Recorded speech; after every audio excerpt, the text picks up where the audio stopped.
Congolaises, Congolais, mes chers compatriotes, en ce jour du 23 octobre 2020,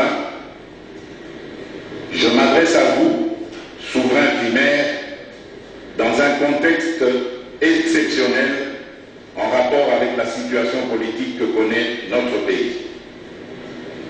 Ce contexte de fragilité de notre pays, de même que les résultats électoraux de janvier 2019, nous ont forcés à élargir nos rassemblements pour nous unir au-delà de nos familles politiques traditionnelles. Cet effort de recomposition a touché aussi bien le pouvoir sortant que l'ancienne opposition, ce qui a conduit à une situation inédite où des adversaires farouches d'hier sont devenus des alliés. Nous avions choisi de gérer le pays au sein d'une coalition qui semblait constituer la solution idoine pour sortir le pays de ces différentes crises récurrentes et préserver ainsi les acquis de l'alternance. Malheureusement, près de 2 ans après, les divergences qui persistent entre les parties signataires de cet accord plombent les ailes de l'espoir de notre envol vers le développement. Ces divergences portent notamment sur les questions relatives à la paix et à la sécurité nationale, à la Commission électorale nationale indépendante, à l'organisation des élections, à la gestion du portefeuille de l'État, à la territoriale, à la diplomatie, à l'indépendance de la justice et à l'instauration de l'État de droit, qui sont un enjeu majeur pour notre nation. L'importance de ces questions me convainc qu'elles ne doivent être laissées à la merci d'un seul groupe politique. Elles nécessitent un large consensus national. Mes chers compatriotes, la tâche que vous m'avez confiée est immense. Elle comporte dans l'urgence les objectifs ci-après. Rétablir la paix là où elle est compromise et la consolider là où elle existe. Construire la démocratie. Organiser des élections crédibles dans les délais constitutionnels. Renforcer l'état de droit.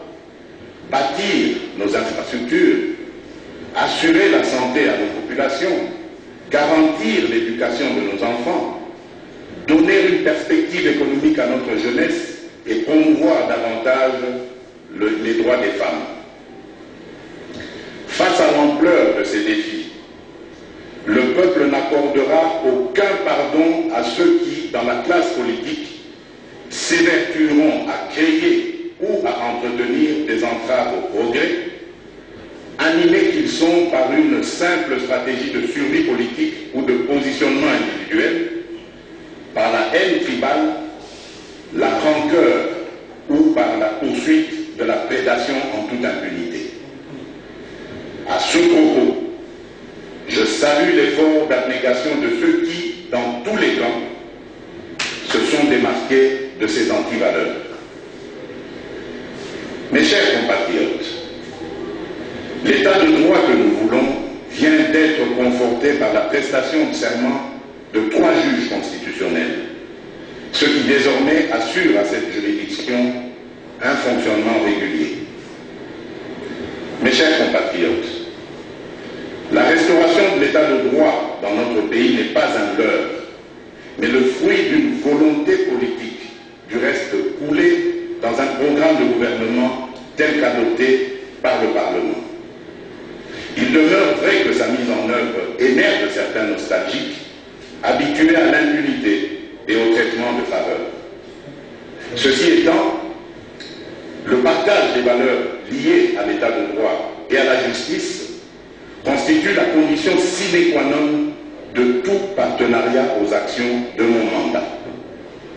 Mes chers compatriotes, chaque année, plus de 2 millions d'enfants congolais naissent et s'ajoutent au nombre déjà important de notre population. individuellement et collectivement responsables de leur destin. Nous ne pouvons laisser leur avenir à la merci de pesanteurs ou écueils inhérents aux pratiques politiciennes qui retardent ou affaiblissent la réalisation du programme pour lequel vous m'avez élu. En tant que chef de l'État, représentant de la nation et symbole de l'unité nationale, j'assure par mon arbitrage, en vertu de l'article 69 de la Constitution, le fonctionnement régulier des pouvoirs publics et des institutions, ainsi que la continuité de l'État. Je réitère l'engagement de mon serment de ne jamais faillir à cette mission sacrée et de ne jamais trahir le Congo.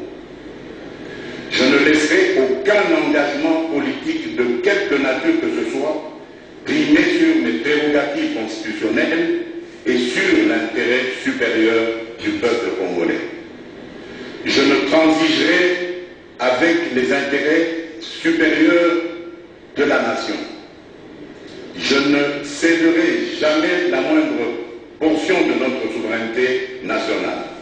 Je ne ménagerai aucun effort pour préserver la paix et l'unité nationale.